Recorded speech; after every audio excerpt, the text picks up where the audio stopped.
मुंबईत महानगर सीएनजीच्या दरात 2 रुपयांची वाढ। आजपासून नवे दर लागू। प्रति किलो सीएनजीसाठी आता 84 रुपये मोजावे लागणार। केंद्र सरकारकडून साखर निर्यातीवर तात्काळ बंदी लागू। किमतींवर नियंत्रण ठेवण्यासाठी सरकारचा मोठा निर्णय। पुढील आदेशापर्यंत बंदी लागू असणार। आजपासून दूध महागलं। अमूल आणि मदर डेअरी दुधाच्या दरात 2 रुपयांची वाढ। सर्वसामान्यांच्या खिशाला फटका।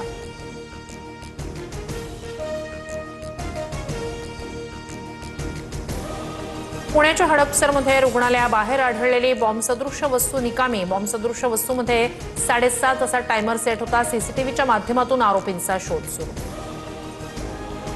मुख्यमंत्र्यांसह सर्व मंत्र्यांच्या ताफ्यातील वाहनांची संख्या अर्ध्यावर।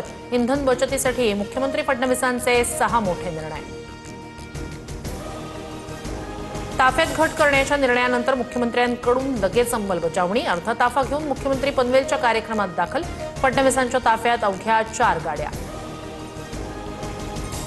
रुपाली चाकणकर यांना चौकशीसाठी ईडीचा समन। 70 कोटींच्या कथित खंडणी रॅकेट प्रकरणी चौकशी होण्याची शक्यता। 2 दिवसापूर्वीच चाकणकरांची एसआयटीकडून चौकशी। विधान परिषदेच्या 10 सदस्यांचा आज शपथविधी। नीलम गोऱ्हे, बच्चू कडू, अंबादास दानवेंसह इतर आमदार शपथ घेणार। सभापती राम शिंदे आमदारकीची शपथ घेणार। पवनराजे निंबाळकर हत्येप्रकरणी आज फैसला। 20 वर्षांनंतर या प्रकरणाचा आज निकाल येणार। पद्मसिंह पाटील यांच्यासह एकूण 9 जण आरोपी। 3 जून 2006 रोजी पवनराजे निंबाळकर यांची हत्या। मुंबईत उद्यापासून 10% पाणी कपात। जलाशयांमधील पाणीसाठा 23.52% गेल्यानं निर्णय। पालिकेकडून पाणी जपून वापरण्याचं आवाहन।